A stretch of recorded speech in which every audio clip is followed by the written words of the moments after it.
Are the Jews God's chosen people today? It's a hotly debated question. You only need to do a cursory search of the internet to find people vehemently arguing for and against this question. Sometimes secular rulers and politicians have even made decisions and given special consideration to Israel because of their view that the Jews are God's chosen people. Well, of course, what we want to know is, what does the Bible say in answer to this question? First, it's clear that there was a time when the Jews were God's chosen people. Deuteronomy chapter 7 and verse 6, the Lord said to the Jewish nation via Moses, "For you are a holy people to the Lord your God. The Lord your God has chosen you to be a people for himself, a special treasure above all the peoples on the face of the earth." But to really appreciate and understand that statement, you've got to go back to the very beginning of the Bible. After Adam and Eve sinned in the garden, God said to the devil, he said to the serpent, "I will put enmity between you and the woman, and between your seed and her seed. He shall bruise your head, and you shall bruise his heel." Genesis 3:15.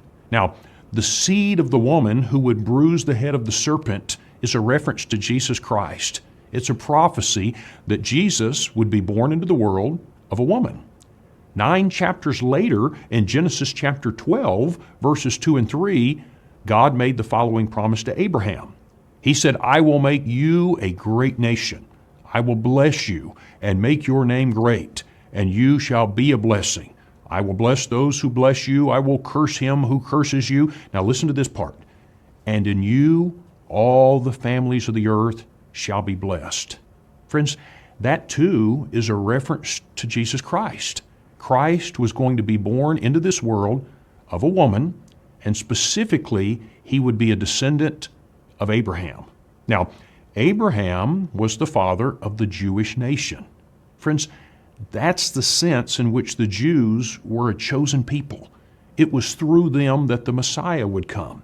Now, 2,000 years later, Jesus was born of a woman, specifically a virgin, in the city of Bethlehem, and Jesus was born a Jew.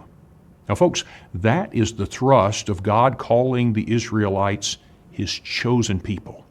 They were blessed to be the ones through whom the one and only Redeemer came.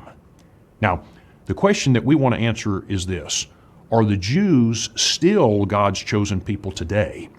And the answer to that question is no. Today, Christians are God's chosen people. I want you to listen very carefully to 1 Peter chapter 2 and verse 9. This is written specifically to Christians. "But you are a chosen generation, a royal priesthood, a holy nation." Listen, his own special people. Verse 10 says this, "Who once were not a people, but are now the people of God, who had not obtained mercy, but now have obtained mercy." So, who are the children of God today? Friends, it is not the nation of Israel. It is not those who are biologically Jews. Listen to Colossians 3:11. It says that in Christ there is neither Greek nor Jew. Now, what's the point? You see, your biological heritage is irrelevant today with regard to being a child of God. Listen to Galatians chapter 3. "For you are all sons of God through faith in Christ Jesus. For as many of you as were baptized into Christ have put on Christ. There is neither Jew nor Greek. There is neither slave nor free. There is neither male nor female, for you are all one in Christ." Now listen very carefully to verse 29. "And if you are Christ, then you are Abraham's seed and heirs according to the promise." Now what promise is that? It's the promise of Genesis chapter 12. And what is the point of this text? Friends, here's the point. Today in the Christian age, anyone can be one of God's chosen children. It's not according to your biological birth. It's based on the new birth. It's based on obedience to the gospel and putting the Lord on in baptism. If you will do that, then you'll spiritually be a descendant of Abraham. And most importantly, you'll be a child of God.